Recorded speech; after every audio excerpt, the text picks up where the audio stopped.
conflito, a busca de se acertar o máximo possível, como de se consertar as coisas em termos de controle de constitucionalidade, de hermenêutica constitucional, interpretação constitucional, trabalhando esse tema, não é o controle de constitucionalidade. Por esse roteiro aí, nós temos o seguinte: nós temos um primeiro momento, que é a evolução do Estado e do controle de seus atos. O Estado, no primeiro momento, aquele momento mais embrionário do Estado, o Estado não tinha controle. A atividade estatal, primeiro, era una, né? Não existia divisão dos poderes. Segundo, ela não tinha controle. Era a palavra do rei na monarquia, não é? E os atos do rei, que tinha o poder executivo, legislativo e judiciário nas suas mãos. Não é? Depois surgiu a possibilidade do controle dos atos administrativos, controle dos atos administrativos. Temos no Brasil uma obra clássica de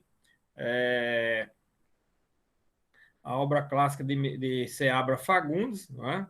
Controle dos atos administrativos pelo Poder Judiciário. Essa obra de Seabra Fagundes foi escrita na década de 30, por volta de 1935, e ele estava trazendo para o Brasil aquilo que já melhor se trabalhava em termos de controle de ato administrativo, embora já existisse, logicamente, a questão do controle dos atos legislativos, né? O controle de constitucionalidade. Mas aqui no Brasil as coisas ainda eram muito atrasadas e andavam muito devagar. Então, o Brasil, logicamente, no período monárquico, ele não tinha controle de constitucionalidade, né? Nós passamos a ter controle de constitucionalidade somente com a proclamação da República, que se deu em 1891, e aí com a primeira Constituição Republicana é que surgiu no Brasil a questão do controle de constitucionalidade. Os controles de constitucionalidade são dois no mundo. Vamos trabalhar aqui essas duas concepções apenas para a gente se situar, como eu já falei, dentro do tema. No sistema americano, o controle de constitucionalidade surgiu em 1803 através do famoso caso Marbury versus Madison, né? Caso famoso que fez surgir o chamado controle de constitucionalidade difuso, ou controle de constitucionalidade concreto ou incidental, né? Difuso, concreto, incidental. E por que essas denominações? Difuso ou subjetivo, né?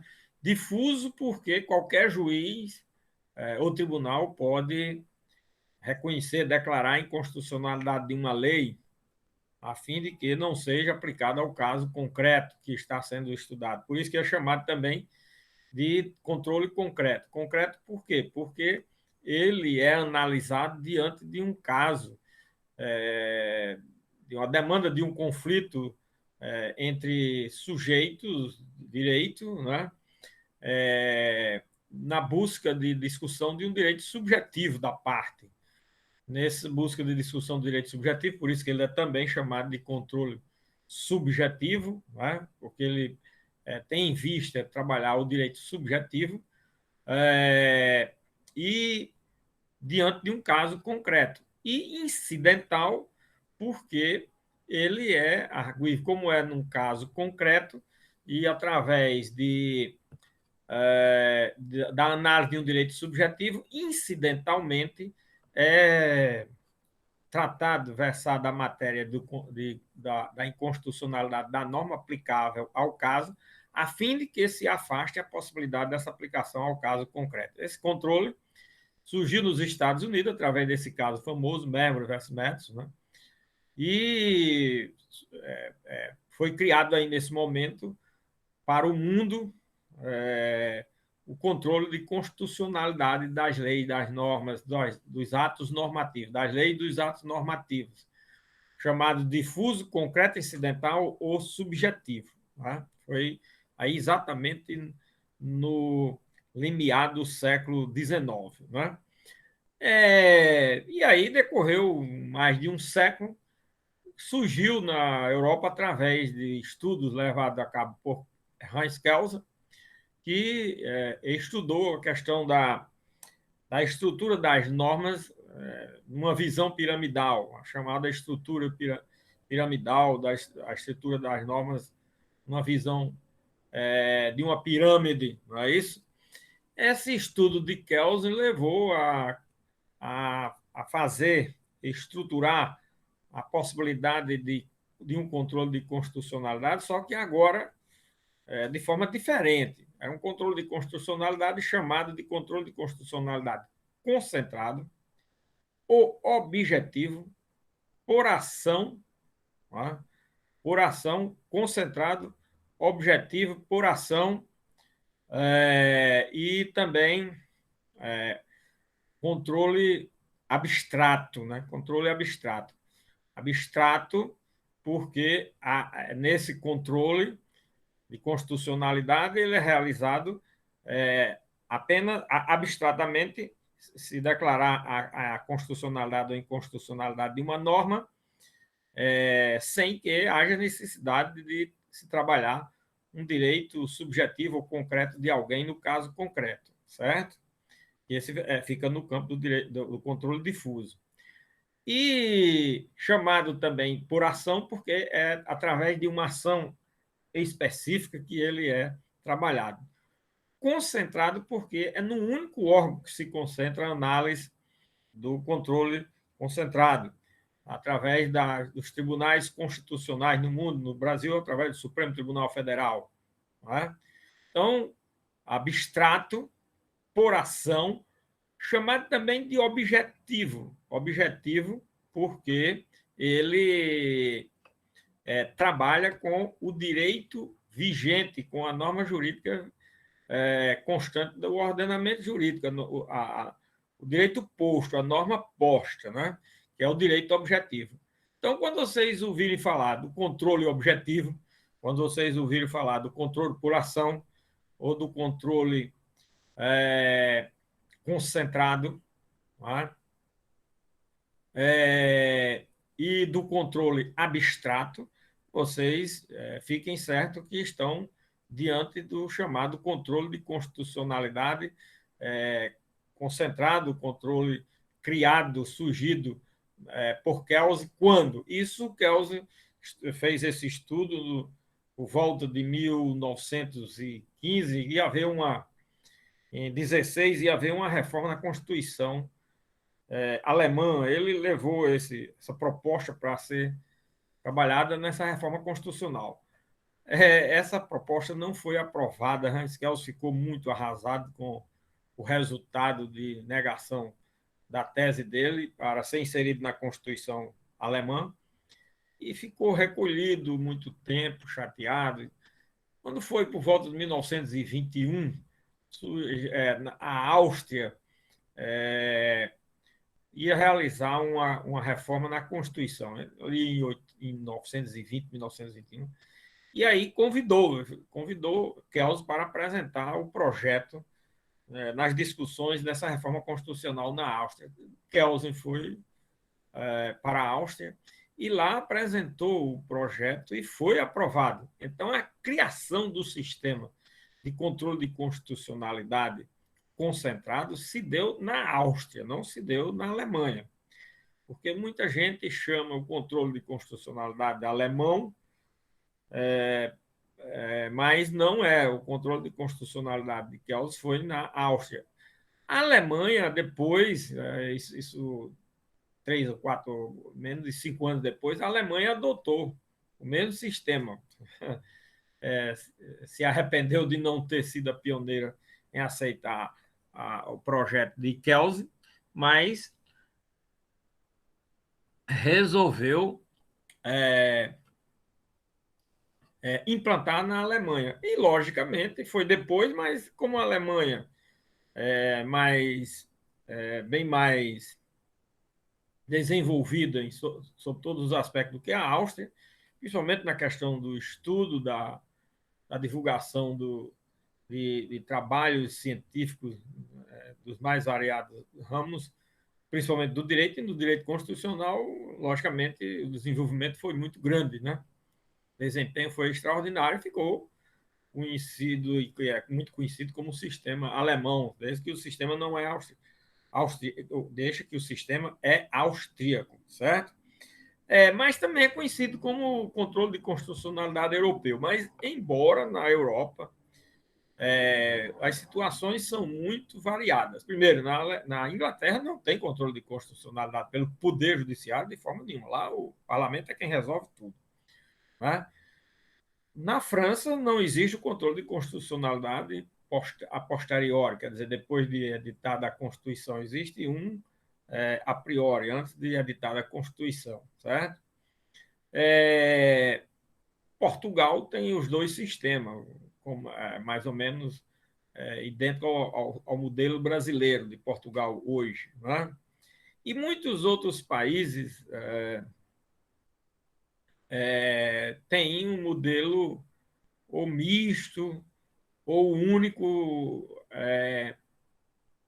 Na Europa quase não tem modelo americano. A realidade é essa. Ou não tem controle nenhum, ou tem controle concentrado, ou tem controle misto, certo? É mais ou menos isso, o formato do sistema europeu. Né? O Japão tem o controle difuso. Né? O Brasil, minha gente, com a proclamação da República, passou a adotar o controle difuso. Então, nós temos o quê? Aí os dois sistemas de controle de constitucionalidade no mundo. Pontuar esses dois aspectos só. Controle de constitucionalidade no mundo. Controle de constitucionalidade empírico, o sistema americano, surgido em 1803, através do famoso caso Memory vs. Madison. Sistema de controle sob a perspectiva da racionalidade, surgido na Europa, criado por projeto de Hans Kelsen, né? Em 1920, 21 por aí assim, né? Na Áustria.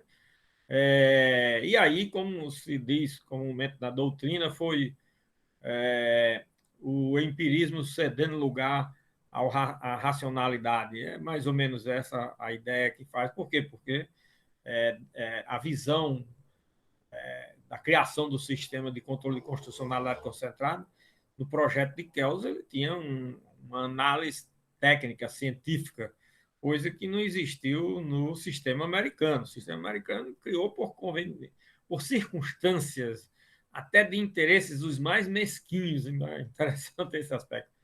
A forma como o controle de constitucionalidade difuso surgiu para o mundo, quando a gente escuta falar, faz vergonha até a determinadas câmaras de vereadores pelo Brasil afora, para vocês terem uma ideia. As coisas dos Estados Unidos há 200 e poucos anos atrás, como eram. Né? Bom, os dois controles no mundo, aí o Brasil, em 1891, com a proclamação da República, a Constituição de 1891, adotou, logicamente, o controle de constitucionalidade difuso, o controle de constitucionalidade americano. Copiou praticamente a, a Constituição americana. Né? E esse controle criado na Constituição brasileira em 1891, ele foi aperfeiçoado através da Lei 221 de 1894. Essa Lei 221, de 20 de novembro de 1894, foi a lei que criou a Justiça Federal no Brasil. A Justiça Federal foi criada aí, nesse momento, minha gente. Então, aqui foi quando surgiu a Justiça Federal. Por que a Justiça Federal surgiu? A Justiça Federal surgiu por necessidade também da nova estrutura de governo. Agora era republicano, não era mais monárquico. Né? No sistema republicano, é muito importante que haja a Justiça Estadual, a Justiça Federal. Então, foi criada a Justiça Federal para poder dar sustentação ao novo modelo político brasileiro, né? De governo no Brasil, agora era republicano, né? E aí, minha gente, surgiu no Brasil o controle de constitucionalidade difuso nesse momento, o difuso, né? Bom, a partir de 1934, isso já 40 anos depois de existir a primeira Constituição e a criação, surgiu na Constituição de 34 um instituto jurídico conhecido que ainda hoje existe na Constituição Federal atual, né? Que é a representação de inconstitucionalidade por ato de intervenção da União nos Estados, certo? Esse instrumento processual é o que fez surgir nos dias de hoje a ação direta de inconstitucionalidade. A nossa ação direta de inconstitucionalidade ela nasceu no Brasil, no sistema brasileiro, da representação de inconstitucionalidade interventiva, não na mesma forma. Vamos ver aí a evolução como se deu agora. Aí, a partir de 1934, nós temos o quê? O sistema de controle concentrado no Brasil. A partir de 34. 37 foi extinto e 45 foi restabelecido. Foi restabelecido em 1965. Aí foi interessante. Em 1965, houve uma emenda à Constituição, a emenda número 16, de 26 de novembro de 65. Essa emenda constitucional foi que criou a nossa estrutura do sistema tributário brasileiro. E ainda hoje o modelo tem toda a base nessa emenda constitucional de 1965. A Constituição de 88 não alterou muito a estrutura, nossa estrutura tributária do sistema tributário brasileiro, mesmo com a Constituição de 88. Ainda hoje se fala em fazer uma reforma constitucional em matéria tributária. Nós temos aí de 1965 para cá, já são 30, 50, 55 anos, 60 anos quase, 55 anos no mínimo de discussão para se modificar a estrutura do sistema tributário brasileiro. E vocês vejam aí como é. E aí, de uma hora para outra, às vezes querem mudar. Mas essa discussão tem mais de 50 anos, viu, minha gente? E a Constituição de 88 não conseguiu romper essa estrutura. Bom, nessa emenda constitucional número 16 de 1965, foi criada uma representação de inconstitucionalidade, que deu ao procurador da República a legitimidade, a mesma legitimidade que tinha o procurador da República na representação de inconstitucionalidade por atos de intervenção da União nos Estados, como é ainda hoje também o Procurador-Geral da República é o legitimado para ajuizar uma representação de inconstitucionalidade por ato de intervenção da União nos Estados, ainda hoje. E nasceu assim e continua assim. Pois bem, mas em 65 veio, através dessa emenda constitucional, uma representação de inconstitucionalidade com essa mesma legitimidade, mas com um objeto bem diferente e muito amplo. O objeto da representação de inconstitucionalidade surgido com a emenda constitucional número 16 dizia respeito à inconstitucionalidade de lei ou de ato normativo, como é ainda hoje, né? De lei ou de ato normativo, diferentemente da representação que existia até então, que é de um único ato, que é o ato de intervenção da União nos Estados. A representação que existia antes era essa. Então, essa nova representação, ela inovou consideravelmente porque ela ampliou o objeto da representação de inconstitucionalidade. Aí ficou tendo dois instrumentos de controle de constitucionalidade concentrada, a partir de 1965.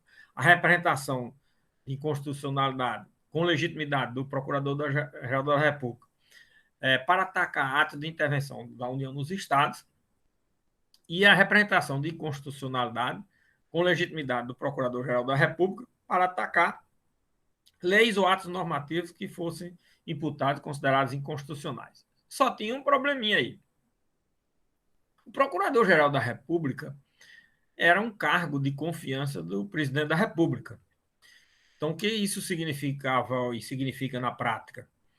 Significava que o procurador da República só ajuizava uma representação de inconstitucionalidade com fundamento nessa emenda constitucional número 16, se fosse conveniente ao governo. Se não fosse conveniente ao governo, ele não podia ajuizar. E se ajuizasse, o presidente, logicamente, destituía do cargo ad nutum, que os cargos comissionados são destituídos ad nutum. Ou seja, sem nenhuma justificativa, sem nenhum procedimento de destituição do cargo. Não.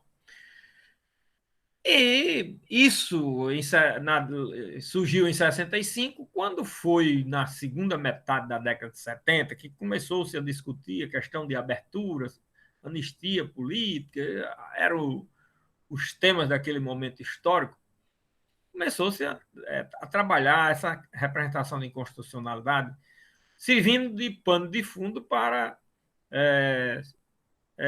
se discutir o quê? A possibilidade de não ficar o poder de escolha de uma ação, de uma representação de inconstitucionalidade de lei ou ato normativo nas mãos exclusivas do Procurador-Geral da República. E defendeu-se a ideia, na época, de que entidades de classe de âmbito nacional, como a OAB, por exemplo, poderia representar ao procurador e ele teria a obrigação de ajuizar uma representação de inconstitucionalidade. Lógico que isso era apenas uma bandeira de movimento político, e o procurador da República da época, os procuradores não deram o menor cabimento a essa ideia.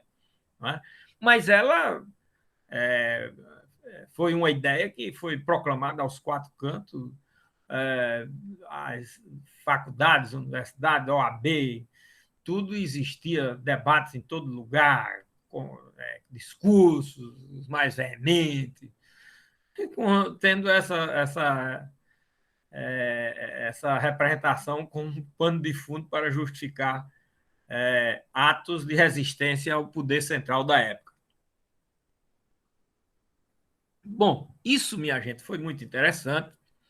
Por quê? Porque vieram fatos posteriores que tiveram reflexo considerável em razão desse debate. Um foi que, no início da década de 80, esse debate estava em plena efervescência, né? Ali entre 80 e 85, aliada à questão das diretas já, e veio a emenda das diretas já, não foi aprovado, foi uma frustração geral da sociedade, mas aí se conseguiu eleger Tancredo Neves num colégio eleitoral de forma indireta, mas se elegeu um civil, e aí houve a história do rompimento do movimento ou revolução ou golpe, que disserem aí, de 64, e esse rompimento levou a se trabalhar o quê? A nova Constituinte. Mas nesse movimento, Tancredo Neves foi eleito. Não é? Na véspera de tomar posse, adoeceu, não tomou posse. E aí quem era o candidato a vice-presidente era Sarney. Sarney foi quem assumiu o cargo e prometeu que todos os ministros que haviam sido indicados, que os atos já estavam tudo pronto. No outro dia, Tancredo ia só assinar e os ministros, os cargos da estrutura do central já estavam todos definidos e os atos já estavam prontos. Só que teve que, no outro dia, mudar o nome de todos para o presidente ser Sarney, vice-presidente da República. Bom, e aí, o que aconteceu? Sarney assumiu e disse que ia nomear todos os ministros e os cargos que Tancredo já havia indicado. Dentre esses cargos, tinha o de Procurador-Geral da República já. Procurador-Geral da República, que coube, na época, Sepúlveda Pertence. Sepúlveda Pertence, que tinha sido presidente da OAB, e tinha sido um dos maiores divulgadores da ideia da expansão da possibilidade do uso da representação de inconstitucionalidade, desde que qualquer entidade de âmbito nacional solicitasse ao Procurador da República essa possibilidade de ajuizar a ação direta de inconstitucionalidade. Isso contra, às vezes, os interesses do governo. É lógico que o procurador não faz, mas quando mudou o governo, quando mudou a filosofia política, aí, claro, Sepúlveda Pertence acolheu essa ideia. E aí eu até mandei, que acho que foi distribuído, né, do Willa, está sendo distribuído para os grupos, um trabalho que eu escrevi sobre o assunto, é, sobre essa questão histórica que pouca gente conhece, sabe? Eu acompanhei isso de perto, eu estava na faculdade na época, e me lembro muito bem desses fatos, certo? E está distribuído, eu acho que aí para o grupo, certo? Se não for distribuído para vocês agora à noite, mas o Willa vai providenciar isso. E o que mostra exatamente esse momento histórico vivido pelo Brasil a respeito dessa discussão. Para chegar em quê? Porque essa discussão levou, e aí agora com a chamada Nova República, com Sepúlveda pertencendo ao Procurador-Geral da República, essa discussão descambou na Constituinte, depois da eleição de 86, 87, 88, foram 2 anos de discussão da Constituinte. E na discussão da Constituinte, o que terminou acontecendo? Terminou acontecendo que foram criadas, pela Constituição de 88, uma ação direta de inconstitucionalidade, mudou aí totalmente a denominação de representação para ação direta de inconstitucionalidade, das leis e atos normativos, olha, de leis e atos normativos, mas o importante não foi só mudar a denominação do instrumento, o objeto já vinha sendo da representação bem amplo, mas não se utilizava, e agora a questão que enriqueceu e cresceu assustadoramente a ação direta de inconstitucionalidade foi a questão da legitimidade. Porque quem passou a ser o legitimado agora? Quem passou a ser o legitimado foram aqueles do artigo 103 da Constituição Federal. Nós vamos ver daqui a pouco. E era uma.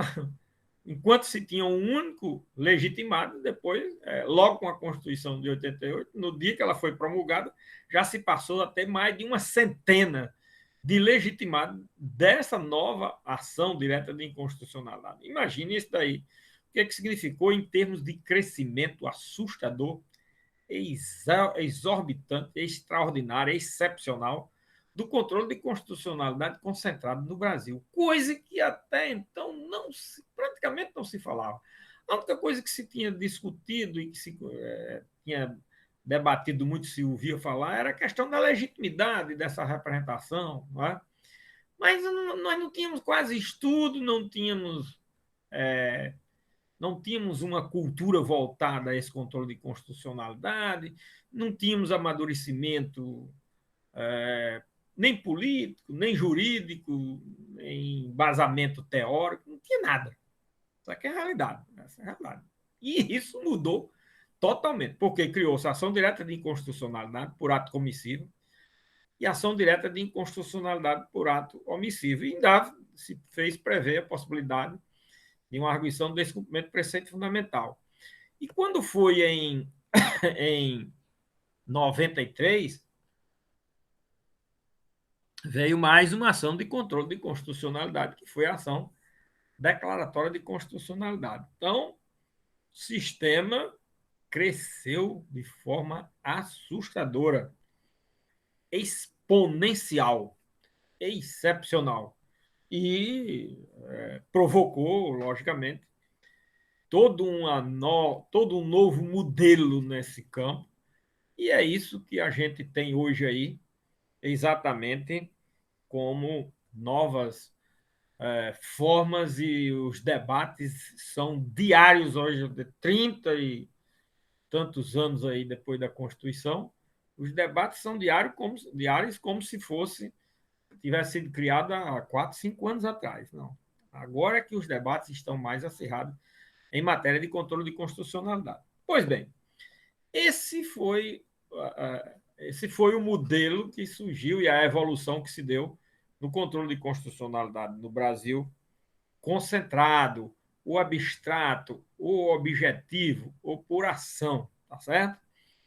tem essas denominações todas.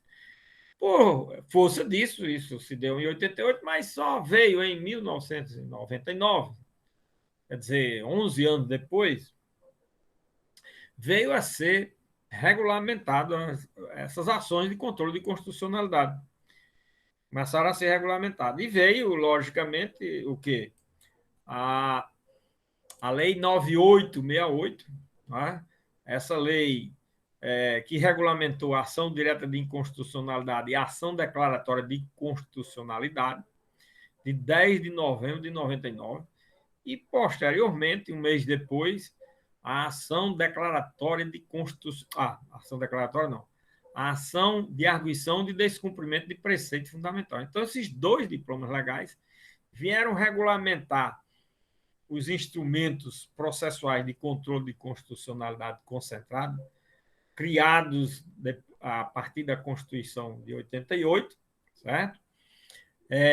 De forma que são esses institutos e esses instrumentos processuais que nós vamos estudar agora. Primeiro, a Lei 9868, de 10 de novembro de 99.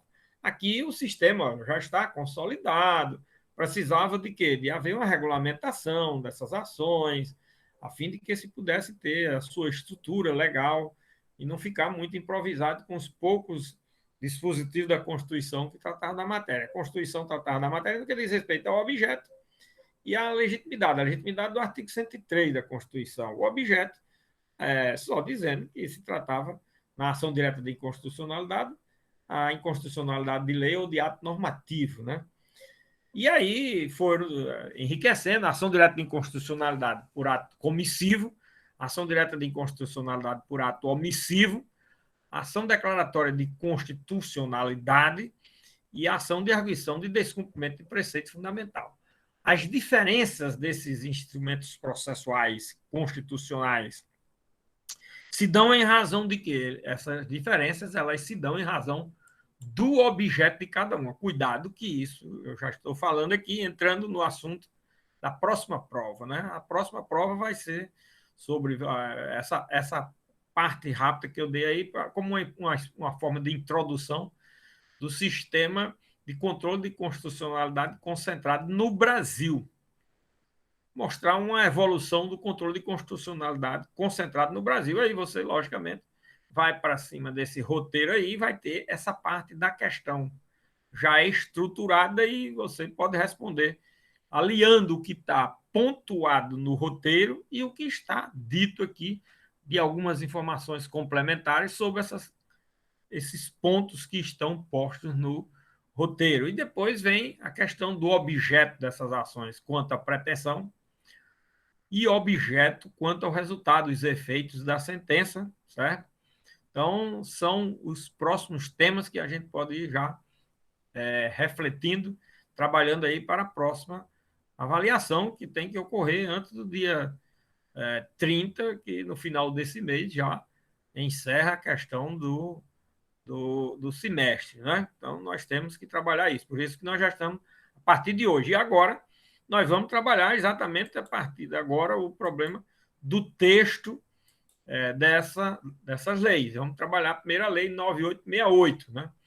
Que em seu artigo 1º diz o seguinte: esta lei dispõe sobre o processo e julgamento, o processo e julgamento da ação direta de inconstitucionalidade e da ação declaratória de constitucionalidade perante o Supremo Tribunal Federal.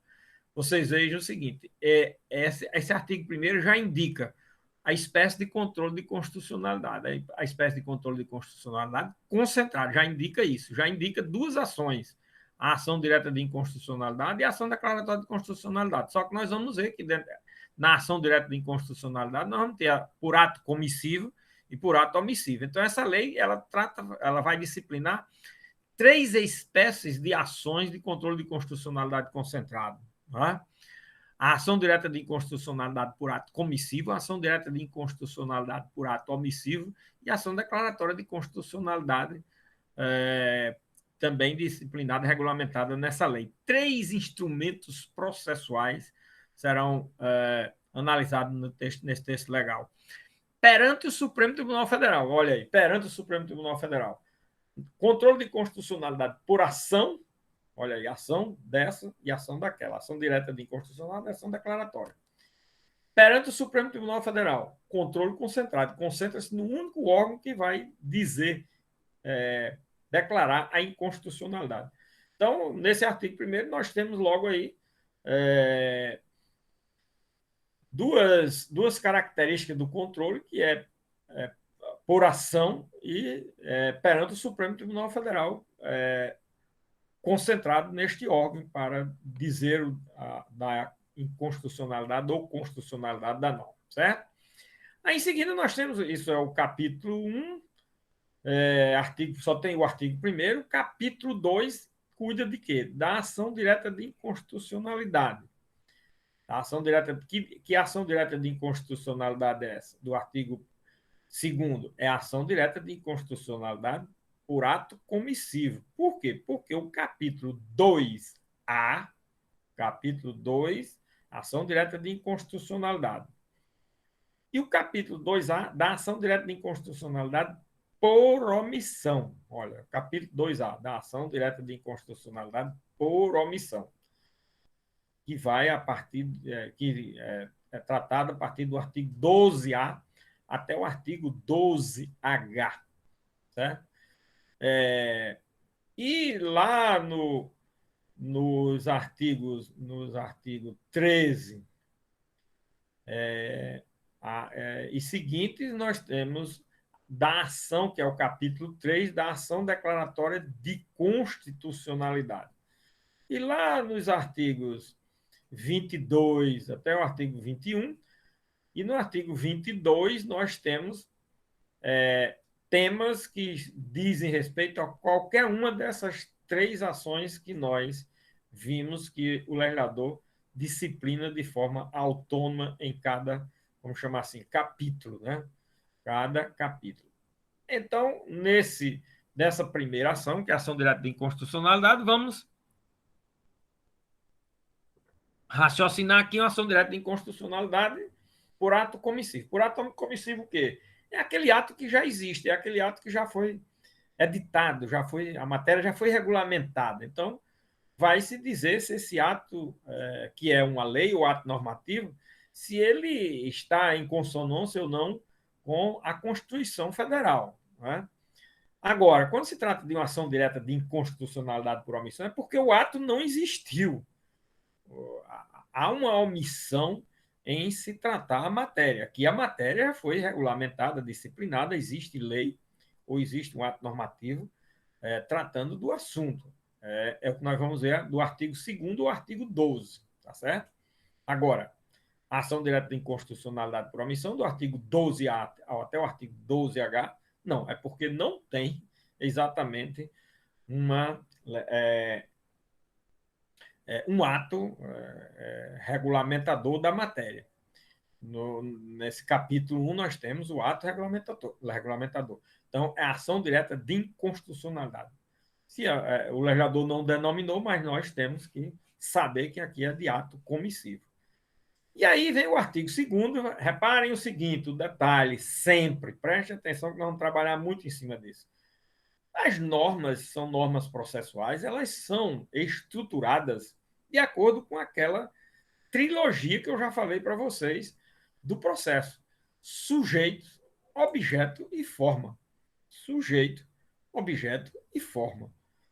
Sujeitos, olha, artigo 2º, podem propor ação direta de inconstitucionalidade. O presidente da República, olha, não tinha esse legitimado antes. A mesa do Senado Federal não tinha. A mesa da Câmara dos Deputados não tinha. Então, nós temos aqui 3 legitimados que não tinham. A mesa de Assembleia Legislativa, a mesa da Câmara Legislativa do Distrito Federal. 26 estados, mas o Distrito Federal, 27 legitimados no inciso 4. Com mais 3 que estão nos incisos 1, 2 e 3, 30 legitimados aqui.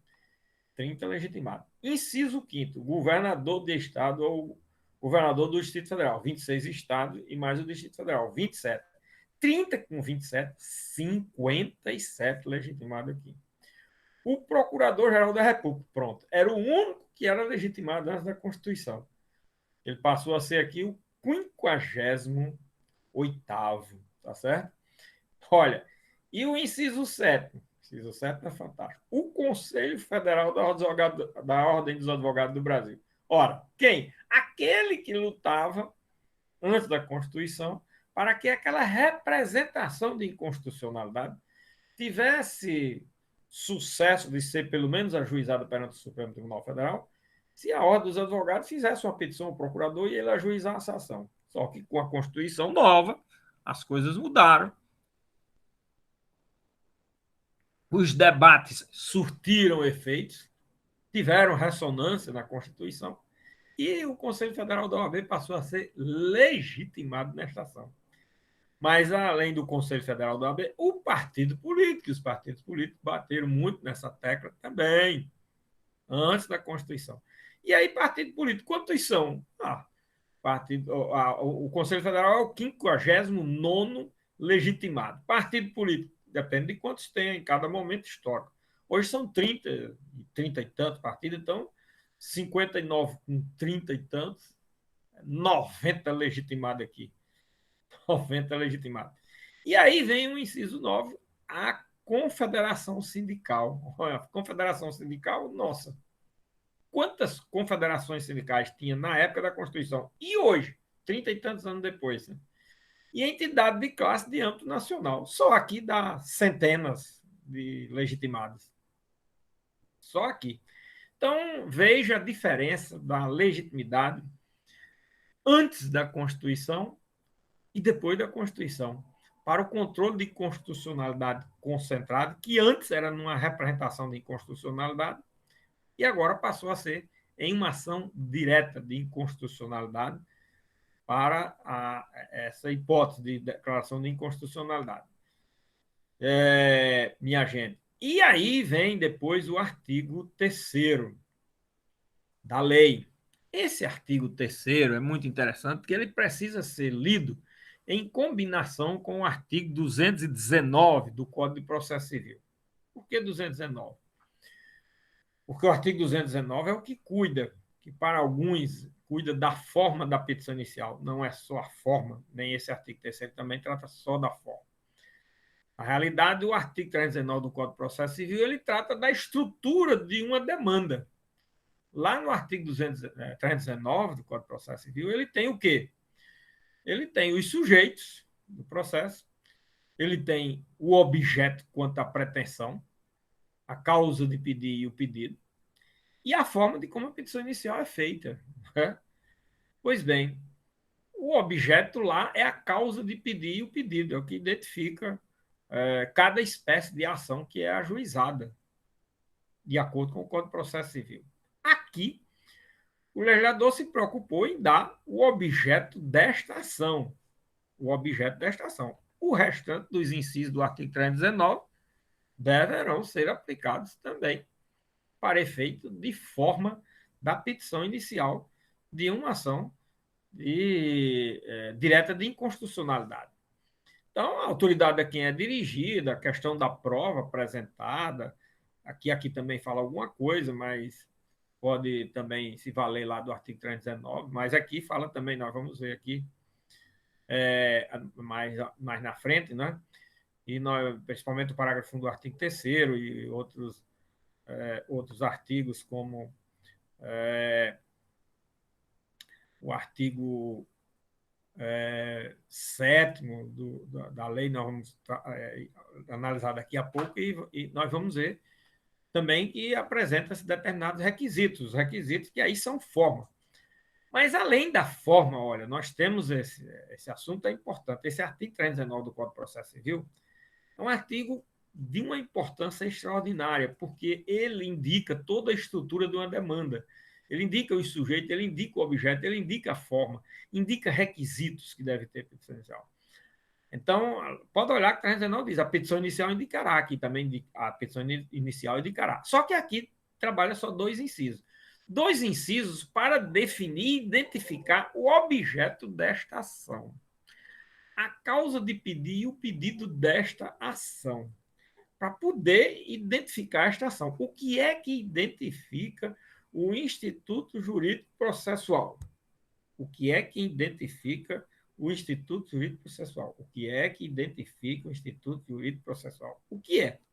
O seu objeto. Já falei isso de forma reiterada. O objeto é que indica, caracteriza, define sua natureza jurídica, tudo, o objeto da ação. Aí aqui também não podia ser diferente.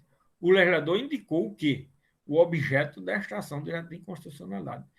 Objeto quanto à pretensão. Objeto quanto à pretensão. Artigo 3º, que diz qual é o objeto da pretensão. Qual é? O dispositivo da lei, a petição inicial indicará o dispositivo da lei, olha, o dispositivo da lei, o que é que se quer declarar inconstitucional de uma lei, ou de que mais?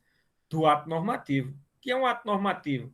Portaria, regulamento, instrução normativa, provimento, decisão administrativa colegiada que regulamenta matéria de ordem geral, destinada a muitas pessoas, determinados grupos de interesse, etc.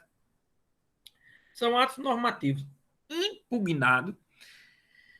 E os atos normativos impugnados, porque a lei ou ato normativo impugnado é aquele que está querendo se dizer que é inconstitucional. Impugnado significa isso, né? Com seus fundamentos jurídicos, para se formular o pedido em relação a cada uma das impugnações. Aqui, se eu digo que uma lei tem 5 artigos inconstitucionais, artigo 5º, 8º, 9º, 16º, 20º, por exemplo, cada artigo desse eu tenho que mencionar e eu tenho que fundamentar, dando os motivos, as razões da inconstitucionalidade de cada um desses artigos, a fim de que eu possa formular o pedido ao final, dizendo que quero, ou requerendo, a declaração de inconstitucionalidade do artigo tal qual, e assim por diante. Entenderam? E aí, por isso que vem o inciso 2, o pedido com suas especificações. O que é que eu vou pedir? Eu vou pedir o pedido imediato, que o pedido imediato é o quê? A tutela jurisdicional, que é a decisão que pedir que seja julgado procedente o pedido para o quê? Declarar a inconstitucionalidade de quê? Da lei tal ou dos artigos tais, tais e tais e tais, tendo que mencionar cada um. Para eu pedir a inconstitucionalidade desses artigos, é preciso que eu tenha fundamentado cada um dando a razão porque se está alegando a inconstitucionalidade de cada um desses dispositivos legais. Eis aí o objeto da ação direta de inconstitucionalidade, eis aí o objeto que indica a espécie, a natureza do instituto jurídico aqui, no caso, a ação direta de inconstitucionalidade. Tá certo, minha gente? Muito importante, minha gente, essa matéria. Eu não digo nada, vocês. Estou, inclusive, trazendo aí para ajudar o artigo 319 do Código de Processo Civil, que era o antigo artigo 282 do Código de Processo Civil. Vocês já estudaram, eu acho, no Código Novo, e, lógico, já foi com o artigo 319, né? Bom, aí vem aqui, forma, por exemplo, do parágrafo 1 do artigo 3º. A petição inicial, acompanhada de instrumento de procuração, quando subscrita por advogado, será apresentada em 2 vias. Aí, isso que é forma, né? Devendo conter cópias da lei ou do ato normativo impugnado e dos documentos necessários para comprovar a impugnação. Olha, os documentos necessários, a mínima prova, aquilo que eu já falei em causa de pedir, a prova que deve acompanhar, a prova que é produzida posteriormente, a justa causa na ação de improbidade administrativa, a justa causa formal, a justa causa material, né? No processo penal, tudo isso, minha gente. E olha aqui, vem uma petição inicial de uma ação de arguição direta de inconstitucionalidade e pede também que você traga o que? O texto da lei, o do ato normativo que você está imputando a inconstitucionalidade e outros documentos necessários. Mas, professor, documento, que seriam documentos esses? Se eu vou trabalhar a questão de interpretação hermenêutica de um dispositivo da lei de forma abstrata, sim, mas se você suscita uma inconstitucionalidade formal, vamos dizer o seguinte, que seja uma inconstitucionalidade baseada no fato de não ter havido o devido processo legal legislativo, ter sido suprimido um determinado requisito do processo legislativo. E a violação ao processo legislativo vicia, torna o quê? Torna a lei possivelmente imprestável, viciada, e pode levar à sua invalidade, né? Leva à sua invalidade. A declaração de inconstitucionalidade leva à invalidade da lei, tá? Leva à invalidade da lei. Esse é que é o grande argumento e a grande tese que se sustenta em uma ação direta de inconstitucionalidade. Tá certo? Pronto, eis aí o artigo 3º com vários, com o elemento essencial da identificação dessa ação, que é o objeto da ação direta de inconstitucionalidade. O artigo 4º ele trabalha com os vícios que podem existir nessa petição inicial de uma ação direta de inconstitucionalidade. A petição inicial, inepta, não fundamentada e a manifestamente improcedente, serão liminarmente indeferidas pelo relator. Ora, o que está dizendo nesse artigo? E essa inicial de uma ação direta de inconstitucionalidade, ela pode conter vícios que tem uma petição inicial comum. Quando você for lá para o artigo 319 seguinte ali, mas na frente você vai encontrar um artigo dizendo que os defeitos da petição inicial, a inepta da petição inicial, o que caracteriza uma inepta da petição inicial, todas as hipóteses que levam ao inepta da petição inicial estão aqui presentes. Também no artigo 4º, a petição inicial inepta, não fundamentada. Ora, a petição inicial não fundamentada é aquela petição inicial que falta causa de pedir. O dispositivo da lei, outro normativo impugnado e os fundamentos jurídicos, inciso 1 do artigo 3º. Sem fundamentação, eu não tenho como aceitar essa petição. Não tem causa de pedir, não tem justificativa, não tem fundamento. Então, não fundamentada leva a indeferimento da petição inicial. E a manifestamente improcedente. Não, ação direta de inconstitucionalidade manifestamente improcedente, professor, quando é que pode se dar? Aqui é o seguinte, aqui a gente está diante de uma situação, inclusive, que está fundamentada, não existe nenhum vício que leva à inépcia, ela está fundamentada, mas é manifestamente improcedente. Como é que pode acontecer uma situação dessa, professor? Isso acontece o seguinte, vamos admitir que hoje, depois de 30 e tantos anos da Constituição, isso é muito susceptível de acontecer. Determinadas leis foram alegadas de inconstitucionalidade alguns anos atrás, e determinados textos da lei, ou de dispositivos da lei, e esses dispositivos, no curso do tempo, eles foram sendo aplicados, inclusive pelo próprio Supremo Tribunal Federal. Mas existe ação indireta de inconstitucionalidade. Vou dar um exemplo nessa lei aqui, nessa lei 9868, existe uma ou mais ações diretas de inconstitucionalidade para declarar determinados dispositivos dessa lei inconstitucional. Lá no final, nós vamos ver quando a gente terminar de estudar tudo, nós vamos ver essas situações. E o que aconteceu? São ações que estão há 30 anos no Supremo Tribunal Federal.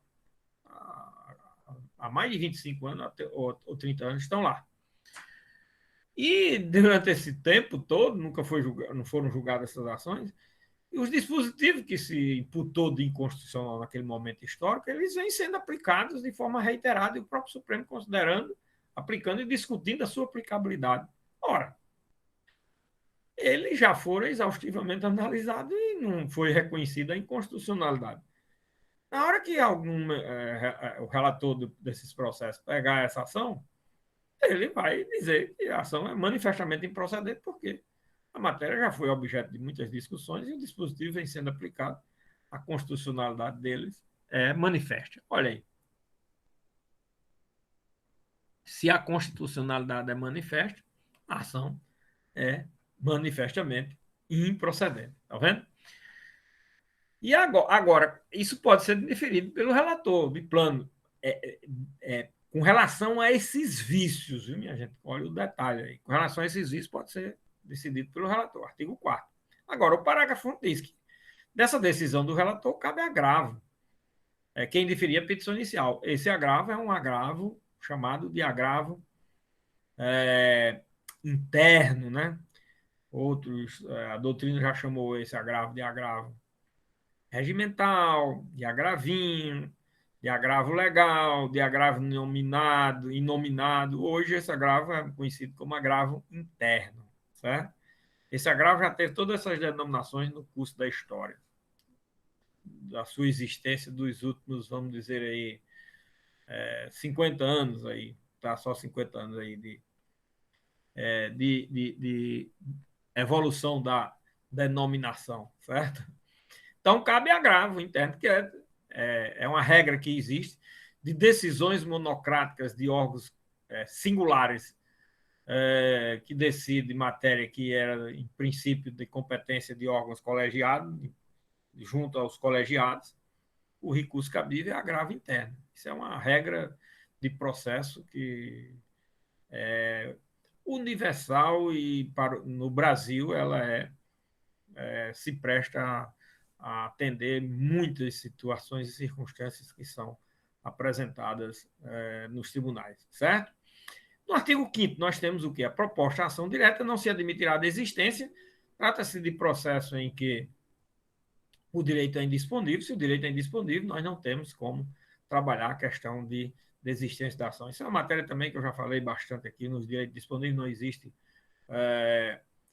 desistência das ações. As ações coletivas são todas assim, e eu venho falando sempre isso. Artigo 6º. O relator pedirá informações aos órgãos ou às autoridades das quais emanou a lei ou o ato normativo impugnado. As informações serão prestadas no prazo de 30 dias, contado do recebimento do pedido. Aqui nós temos as seguintes informações a respeito desse artigo 6º, que não são essas informações que estão no artigo, são outras. Nós estamos aqui no assunto, no tema que trata da formação da relação jurídica processual. Esse tema do artigo 6º, ele pode ser tratado como tema relativo à formação da relação jurídica processual. E o que é a formação da relação jurídica processual? É a certificação à parte contrária, a fim de que ela possa integrar a demanda. E olha aqui como é interessante. Eu já falei isso quando falei de mandado de segurança. Eu disse que o mandado de segurança foi um instrumento processual que fez surgir na ordem jurídica brasileira a ideia de que o ato de citação, o ato de se chamar alguém a juízo no processo, que se dá sempre pela citação, no mandado de segurança ela se dá por notificação. E falei também lá que isso acontecia em outras ações, principalmente no controle de constitucionalidade. Nós estamos vendo aqui que o ato de chamamento para integrar a relação jurídica processual não é citação, é notificação. E essa notificação é para prestar informações e não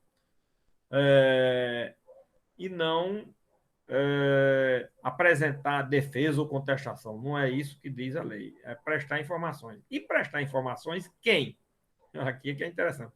Os órgãos ou as autoridades. Olha, não é a entidade com personalidade jurídica, não é a pessoa jurídica, é o órgão ou a autoridade, tá certo? Por isso que quem responde é um presidente da República, quem praticou, que emanou da lei o ato normativo. Uma lei federal é o presidente da República, o presidente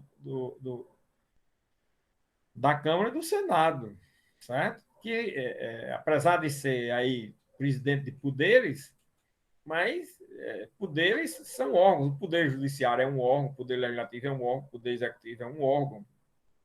E são as autoridades que respondem por esses órgãos que serão cientificadas, notificadas para prestar informações, tá certo? Essas informações terão que ser prestadas no prazo de 30 dias, contado do recebimento do pedido, certo? Muito bem. Depois a gente tem aqui o artigo 7º, esse artigo muito interessante, e ele diz o seguinte: o artigo tem uma informação muito rica em termos de análise de hermenêutica da ordem jurídica. Não se admitirá a intervenção de terceiros no processo de ação direta de inconstitucionalidade. Olha, nós sabemos que existe essa figura de intervenção de terceiro lá no Código de Processo Civil, não é? Ali do artigo 119 a 100 e quanto? 119 a... Deixa eu ver aqui, mais ou menos. Artigo 119 a 100 120, a 138, 119 a 138. Nesse capítulo do Código de Processo Civil, do artigo, a figura de intervenção do terceiro, exatamente do artigo 119 a 138, nós temos exatamente o quê? O legislador aqui, no artigo 7, dizendo que não é cabível nessa ação a figura de intervenção do terceiro.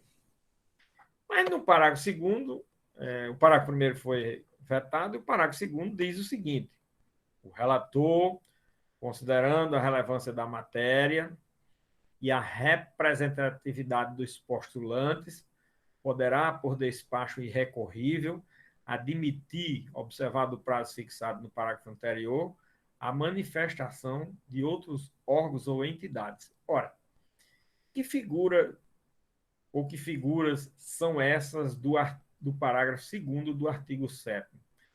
Essas figuras são as chamadas figuras de amicus curiae ou amicis curiae, tá? Que hoje a figura do amicus curiae passou a ser, de acordo com o artigo 138 do Código de Processo Civil, passou a ser uma figura de intervenção do terceiro. Então, vocês vejam o seguinte: na época que essa lei foi editada, o amicus curiae, o amicis curiae não era uma figura de intervenção do terceiro. Não era. Mas hoje, o amicus curiae é uma figura de intervenção do terceiro. Então, o artigo está modificado sem ter sofrido alteração. Lê-se uma coisa, mas na ordem jurídica é outra. Lê-se uma coisa no dispositivo legal, mas na ordem jurídica é outra, totalmente diferente. Olha que detalhe importante. Com isso, nós temos o seguinte: hoje é cabível a figura de intervenção do terceiro na ação direta de inconstitucionalidade, mas só uma delas. Qual? O amicus curiae.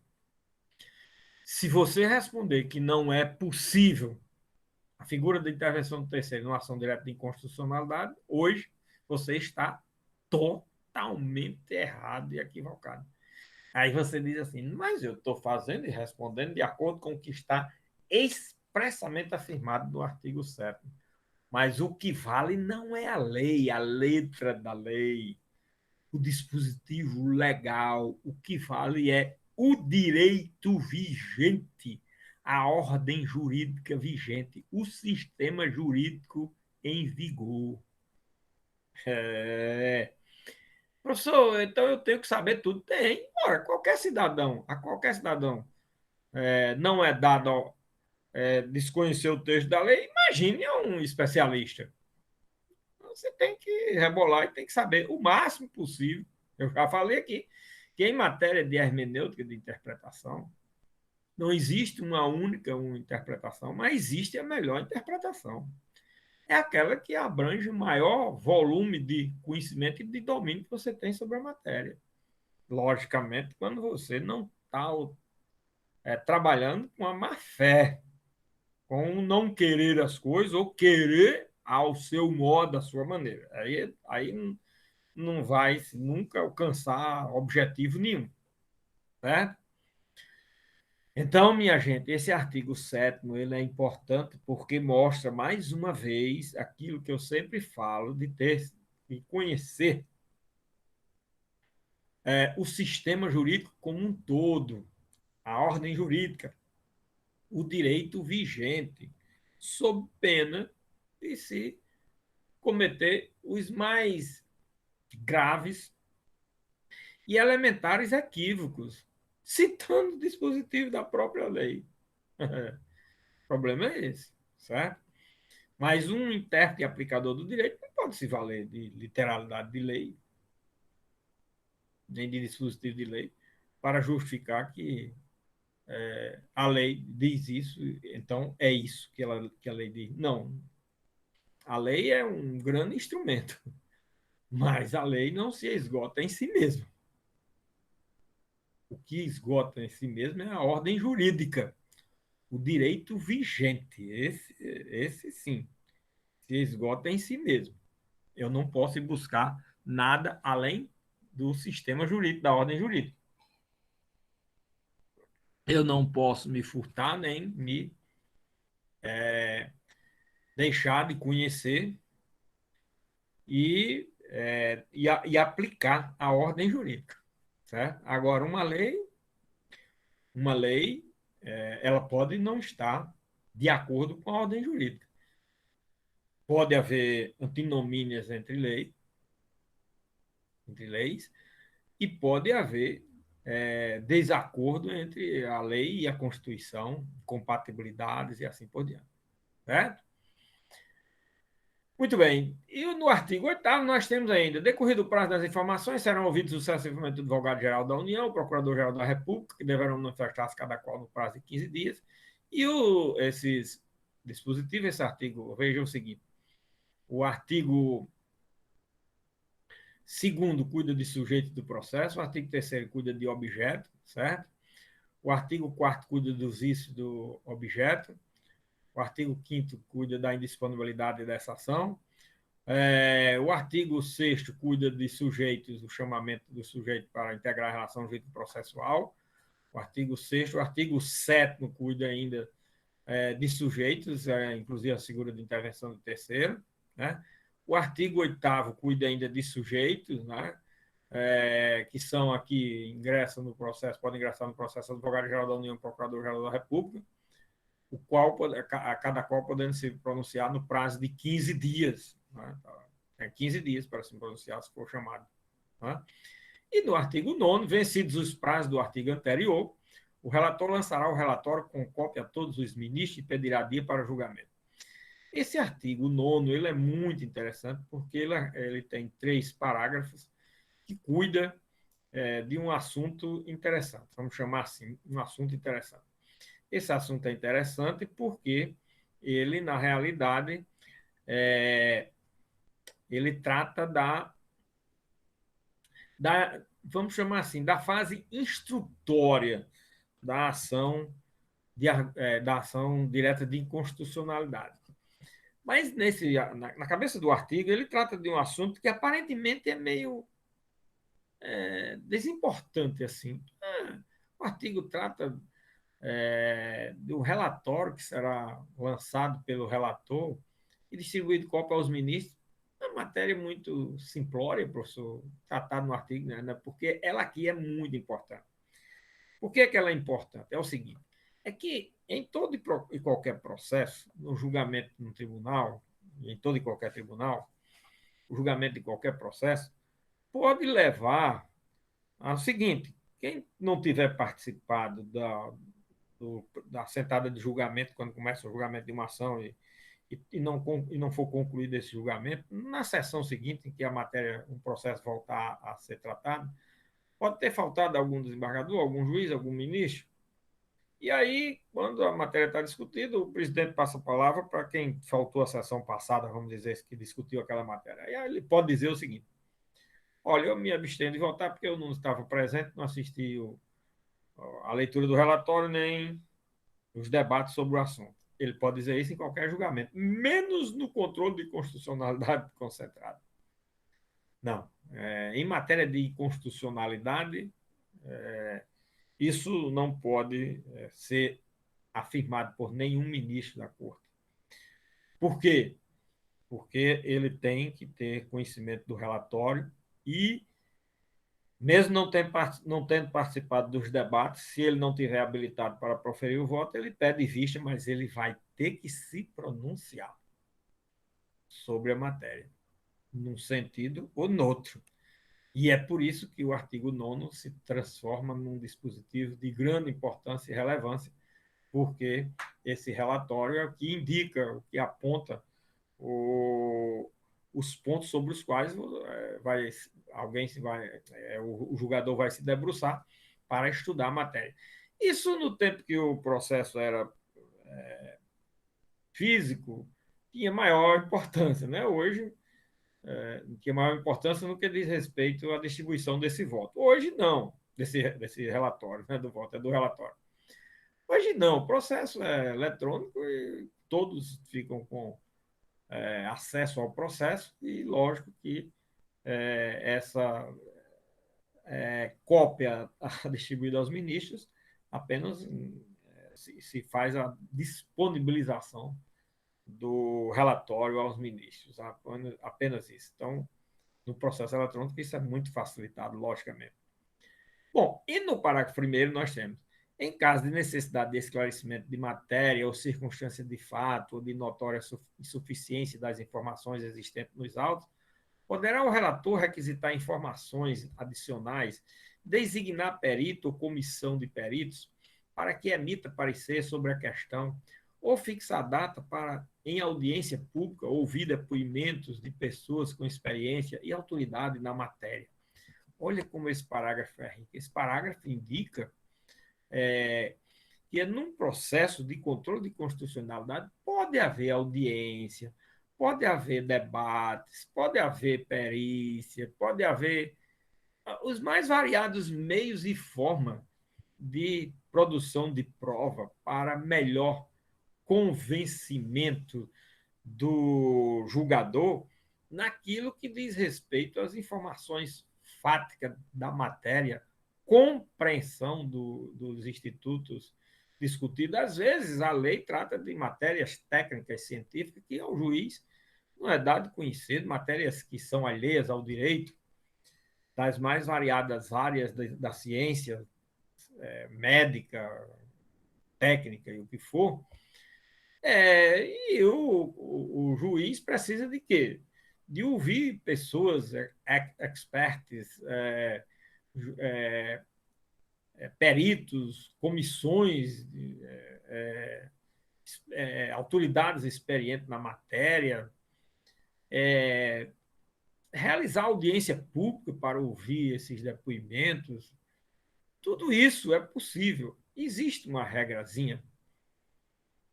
Reparem que uma ação direta de inconstitucionalidade ela leva à desconstituição de uma lei, declara a inconstitucionalidade e desconstitui o ato jurídico. Tem, no mínimo, esses dois efeitos aí. Declaratório e desconstitutivo. E existe uma regrazinha em teoria geral do direito, em teoria geral do direito civil, principalmente lá no direito civil, existe uma regra, um dispositivo que trata desse assunto. O ato jurídico, ele é desconstituído da mesma forma que ele é constituído. Ora, uma lei para ser elaborada, ela precisa passar por grandes debates no Congresso Nacional, audiências públicas, visitas a locais que tenha algum objeto que diz respeito à matéria que vai ser regulamentada, ouvir pessoas experientes, cientistas, isso e aquilo, o outro. Na hora de desconstituir essa lei, que é papel do Supremo Tribunal Federal, por exemplo, aí no caso do controle concentrado, se utilizam os mesmos caminhos, as mesmas vias, as mesmas possibilidades que se utilizou para constituir o ato. Também se faz aí. Isso é como num ato civil comum, você, para constituir uma firma, sociedade, você tem que fazer um contrato, registrar num órgão de registro daquela entidade, se for uma pessoa jurídica, na repartição competente de registro das pessoas jurídicas, nos cartórios, se for uma entidade civil, comercial, na junta comercial, e assim por diante. E você, para se tirar certidões negativas, ajuntar documentos, na hora que você vai desconstituir essa firma, você tem que fazer um distrato. Você fez um contrato, agora vai fazer um distrato. Você tem que tirar certidões, ir lá na repartição e fazer a verbação da desconstituição da firma. Tá vendo? Do jeito que o ato é constituído, ele também é desconstituído. Então, essas lições, essas concepções de regras do direito gerais, elas são muito importantes para a gente ter uma compreensão mais fácil e mais consentânea com a ordem jurídica, com a terminologia e com os institutos jurídicos. Né? No parágrafo 2º diz que o relator poderá ainda solicitar informações aos tribunais superiores, aos tribunais federais, aos tribunais estaduais, acerca da aplicação de norma impugnada no âmbito de sua jurisdição. Aqui é se os tribunais já tiverem se manifestado. Tem muitas ações ajuizadas sobre essa matéria, os tribunais já, o Superior Tribunal X já decidiu a questão, os tribunais regionais, federais, os tribunais de justiça já enfrentaram essa matéria, então o relator pode pedir o quê? Informações desses tribunais para ter ideia de como foi enfrentada a matéria, que eles argumentaram, que são posições, ideias, concepções, fundamentos, num sentido ou no outro, que vão ser relevantes para o julgamento, certo? E no parágrafo 3º diz que essas informações, perícias e audiências vieram a ocorrer, elas serão realizadas no prazo de 30 dias contado da solicitação pelo relator. É um prazo que é dado, que nunca é cumprido, isso daqui é a norma praticamente ineficaz, mas tem aí pelo menos um referencial do que o legislador quis, quanto tempo fosse levar para realizar a prática desses atos. Muito bem, minha gente. Aí, em seguida, vem o quê? A seção 2 da medida cautelar em ação direta de inconstitucionalidade. A seção 1 cuidou de quê? A seção 1 cuidou da admissibilidade do procedimento da ação direta de inconstitucionalidade. Foi tudo que nós estudamos. Não é? Agora, a seção 2. Tudo a respeito da ação direta de inconstitucionalidade está aí posto do artigo 2º ao artigo 9º. Tá? Agora, aqui nós temos o quê? Da medida cautelar em ação direta de inconstitucionalidade. Essa terminologia indica que nós estamos aqui diante do que, pelo Código de Processo Civil, seria uma tutela provisória. Tá? Tutela provisória de urgência ou de evidência. As tutelas provisórias de urgência de natureza cautelar ou de natureza antecipatória de efeitos. É essa, mais ou menos, a estrutura das tutelas provisórias. Não é?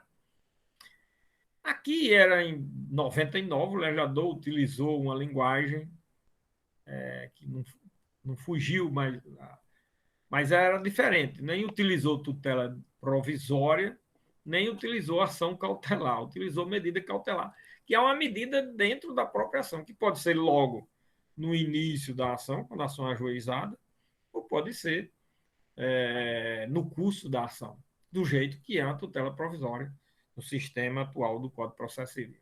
Certo?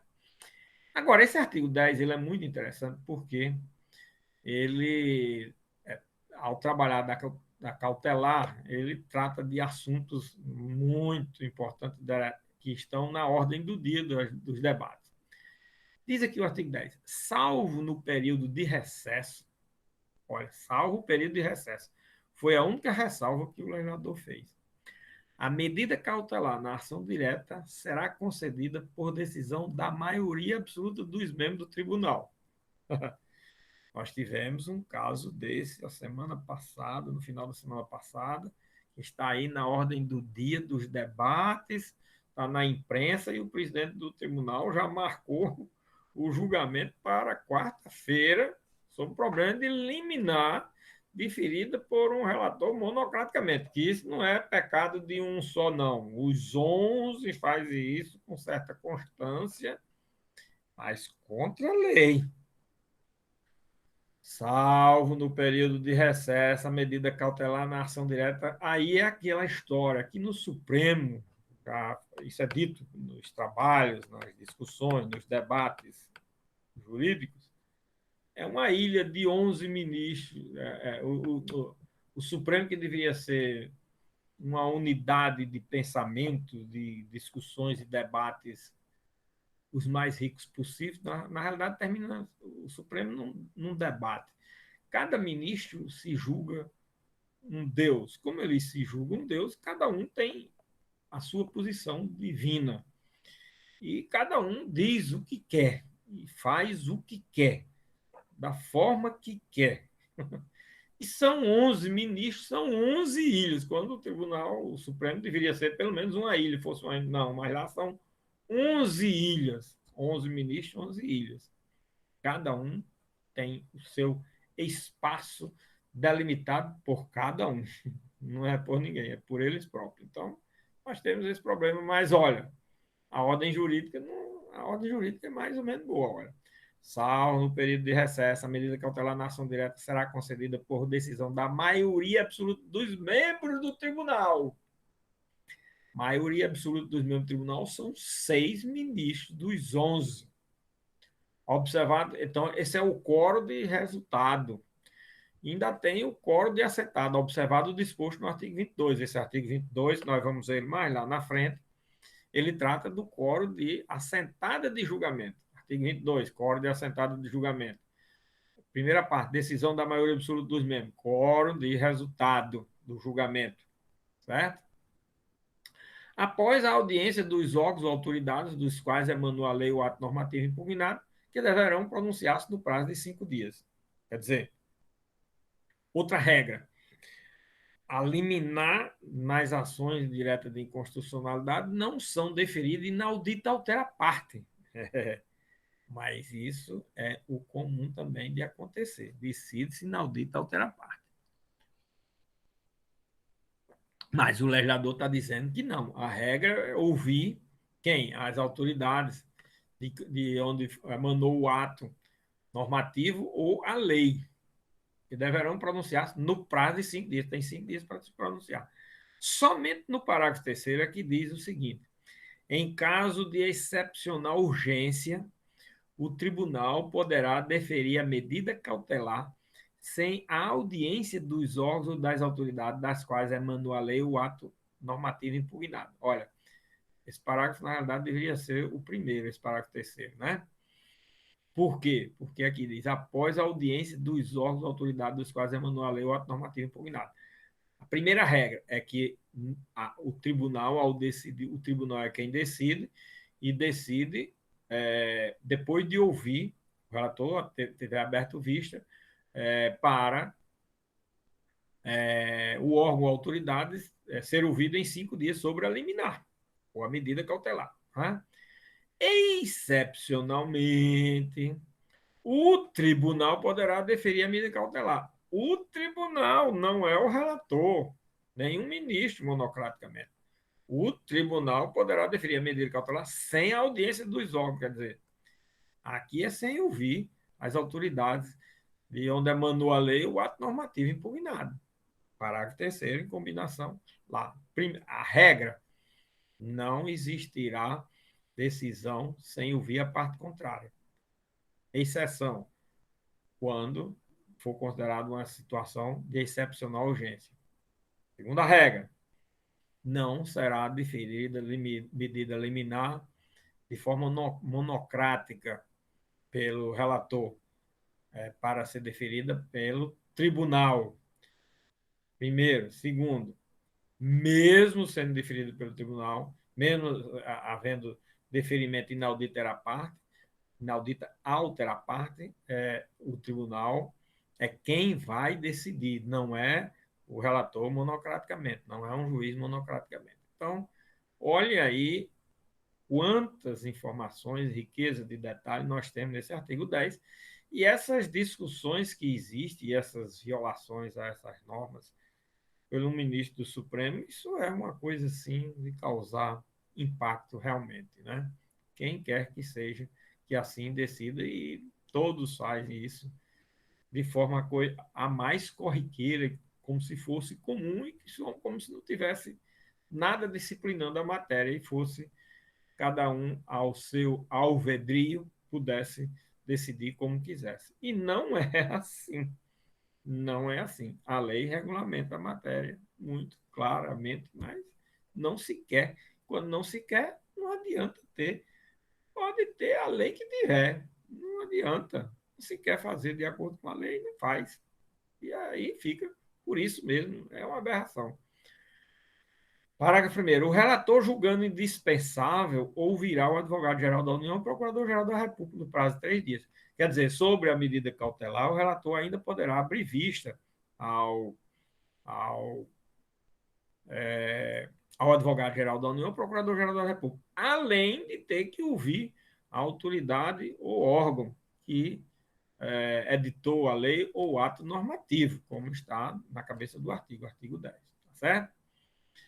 Bom, Aí, no parágrafo 2º, nós temos o quê? No julgamento do pedido de medida cautelar, será facultada sustentação oral aos representantes judiciais do requerente e das autoridades ou órgãos responsáveis pela expedição do ato, na forma estabelecida no regimento do tribunal. Bom, aqui é uma questão de forma de procedimento, por ocasião do julgamento, numa medida cautelar em uma ação direta de inconstitucionalidade. Uma medida cautelar em uma ação direta de inconstitucionalidade pode haver sustentação oral, certo?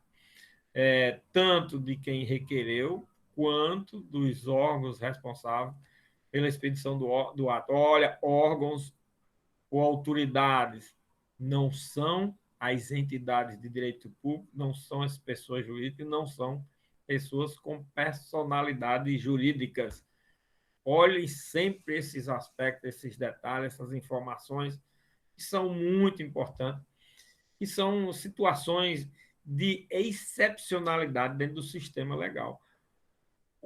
As ações, as demandas contra poder público, em regra, são contra as pessoas jurídicas, as entidades de direito público, da administração pública, direta ou indireta. Regra. Exceção, quando a própria lei prevê disciplina que, para o caso concreto, em determinadas situações que a própria lei regulamenta, não é a entidade de direito público, não é a pessoa jurídica, não é o ente jurídico, é a autoridade ou o órgão, certo? O órgão público e não a entidade de direito público. Isso é de uma importância extraordinária. Tudo isso é muito importante, muito relevante, porque isso ajuda a compreensão das coisas quando a gente está dentro de uma leitura de um dispositivo que é regra, quando está dentro de uma leitura de um dispositivo que é exceção, e quando é exceção, eu tenho que enxergar, reconhecer, entender, e é uma forma que o legislador tratou aquela matéria diferente do comum das coisas, que não é sempre daquele jeito. Isso é o que leva a ajudar bastante a gente a compreender a matéria, certo? Então, nós temos aí o artigo 10, muito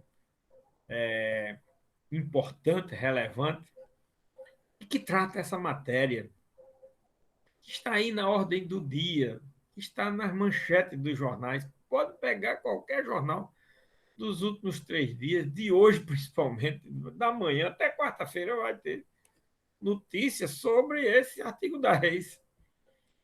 Quer dizer, não, logicamente, dando uma informação. Só dizendo que relator tal, diferiu, eliminar. Outro relator chegou, indiferiu a mesma matéria. Aí um relator diferiu e recolheu-se. Um relator diferiu e recolheu-se. O outro indiferiu e encaminhou para o pleno. Quer dizer, é, pelo menos já encaminhou a matéria para ser discutida no pleno, e o presidente vendo que é uma matéria que é de urgência, porque diz respeito a coisas que não pode passar meses esperando, em muitos dias, não. Caminhou para o pleno e o presidente não teve dúvida, já colocou para a pauta de quarta-feira. Hoje é segunda, 48 horas depois nós vamos julgar, porque não é coisa de se demorar aqui, seja num sentido ou no outro que vai se decidir, tem que se definir. Isso não pode ficar à mercê de uma decisão monocrática, só num sentido ou no outro, não interessa qual é o sentido, e ficar sob a tutela de uma decisão monocrática, que pela lei, inclusive, nem poderia ser concedida. Era para ser pedido para qualquer um dos dois, era para ter pedido. Quem decidiu primeiro era para ter pedido, já era, tinha pedido, a matéria ia ser julgada na quarta-feira,